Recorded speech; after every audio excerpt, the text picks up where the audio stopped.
Pessoal, nós vamos começar mais aqui um vídeo sobre figuras de linguagem, né? Material de apoio para resolução de atividades. Então vamos começar, né? Esse vídeo, aqui a primeira coisa que nós temos é o conceito, né? Figuras de linguagem, meninos, são, portanto, o desvio das normas provocados para conferir expressividade à própria linguagem. Ou seja, nós temos a sensação de que há um erro, um jogo de palavras ou algo parecido que nos chama a atenção numa primeira observação, numa primeira leitura, e depois nós observamos que, na verdade, existe uma intenção com essas alterações que eles chamam, que são chamadas de desvio, ok? Para fazer esse vídeo, eu me baseei no livro Gramática em 44 lições, de Francisco Platão Savioli, e vamos lá. Eu vou começar com as figuras de palavras, que são aquelas que ocorrem quando uma palavra adquire um sentido diferente daquele ou daqueles que possui. Ou seja, a palavra é empregada de uma forma diferente daquela que é esperada dela. Tudo bem? Então vamos lá. Eu vou começar pela metáfora. Ok? A metáfora ela funciona assim. A partir de uma relação de semelhança, meninos, existe uma comparação entre dois termos. Aqui eu coloquei, né, versos aqui do Chico Buarque. Sua boca é um cadeado e meu corpo é uma fogueira, né? O que nós podemos observar nesse exemplo, pessoal? Quando eu falo aqui cadeado é fechado, algo fechado, ok? Que usa para lacrar, fechar. E a boca, muitas vezes, ela pode ficar fechada. Então, assim, sua boca é um cadeado, é a ideia de que a boca está fechada. E aqui ele fala, o meu corpo é uma fogueira, né? Fogueira é a ideia do calor, do desejo, né? Então, quer dizer, esses versos aqui querem dizer mais ou menos assim, que o interlocutor está com a boca fechada, não quer uma aproximação, que o eu lírico deseja e com intensidade, tanto que usa o verso, o meu corpo é uma fogueira. Então, ó, boca e cadeado, a semelhança de estarem fechados, corpo e fogueira, a ideia de algo que está quente, aqui, né, com a ideia de aproximação, tudo bem? Aí, do site Toda Matéria, nós temos aqui uma tirinha. Fala uma coisa romântica. Meu amor é uma caravana de rosas, vagando num deserto, inefável de paixão. Uau, traduz agora. Aí você está querendo demais. Então, ó.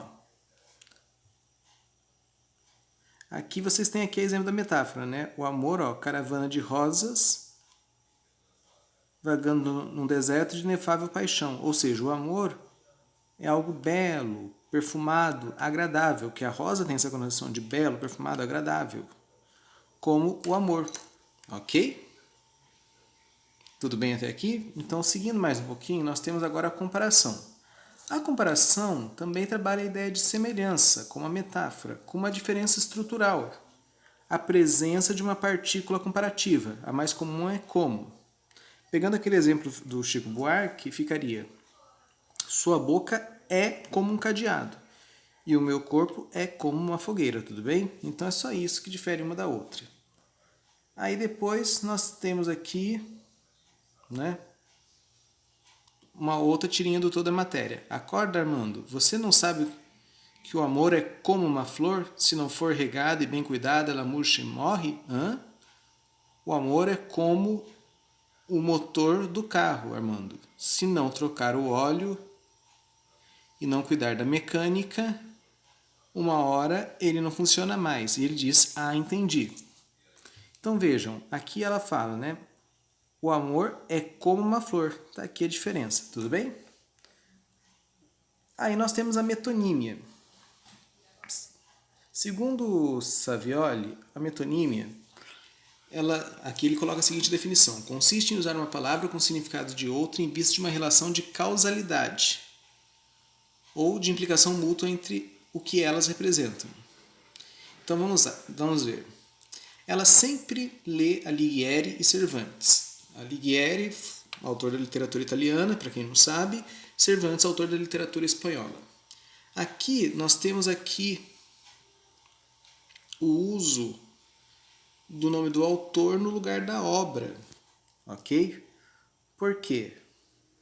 Aqui entende-se que a causa da obra é o trabalho do autor, ok? Sempre uso Bombril, produto pela marca, né? Aqui, o que acontece? Bombril é o nome de uma famosa esponja, ela é palha de aço presente no mercado brasileiro, correto? Então, o que acontece aqui é, ao invés das pessoas citarem que querem comprar palha de aço, usam o termo Bombril, que é o nome de uma das marcas desse produto, né? Nós temos Bombril, Assolan, entre outras, tudo bem? Outro exemplo é, não tomo mais que 2 taças quando eu troco, né? Tem a relação de conteúdo e continente, né? Conteúdo seria a bebida, aqui entende-se o vinho, e continente a taça. Então, ao invés de eu falar que eu tomo vinho, eu falo que eu tomo 2 taças, que é o que contém o continente do vinho. E aí, nós temos aqui, João pediu a mão de Maria em casamento, né? Aqui essa expressão a mão, né? Na verdade, não é que ele vai se casar especificamente com uma parte da Maria, mas sim com o todo. Aqui essa relação todo e parte na metonímia, tudo bem? Aí, mais uma outra tirinha. Meu pai tem 800 cabeças de gados. E o seu? O meu pai só tem um boi, mas ele está inteirinho. Aqui vejo a metonímia. 800 cabeças, troca da parte do todo pela parte. E aqui o Chico Bento entende de uma maneira diferente, né? Ele não consegue entender que quando ele fala 800 cabeças, significa que são 800 bois. Tudo bem? Aí nós temos a catacrese, que seria o quê? Basicamente uma metáfora que já está tão desgastada que assim, já se cristalizou na língua, ou seja, se transformou numa expressão idiomática. E o leitor, quando a cita, ele nem para pensar na relação. Aqui eu tenho: o senhor poderia me ajudar? Estou meio perdida. A expressão bala perdida, né, é uma catacrese, né, já mostra aqui uma expressão que já se cristalizou. Outros exemplos seriam o pé da mesa, ok? A coroa do abacaxi, entre outros termos, tudo bem? E aí a gente tem a perífrase ou antonomásia. Nesse caso, eu troco o nome próprio por uma característica muito conhecida. Aí aqui você tem São Pedro, né, a figura de São Pedro nessa tirinha, conversando com uma pessoa que acaba de chegar no céu e fala: "Ih, pode deixar esse guarda-chuva, porque ali embaixo é que é a Terra da Garoa." A Terra da Garoa, aqui no caso, é uma referência à cidade de São Paulo, né? E essa charge, ela quer dizer que São Paulo chove muito, está retomando a ideia do excesso de chuvas que levam a enchentes que podem levar a mortes, tudo bem? Aí eu tenho aqui o Aleijadinho, deixou esculpido na pedra a história de uma época. Aleijadinho é um famoso escultor brasileiro, né, que acabou ganhando esse apelido pelo fato dele ter um problema aí na perna, tudo bem?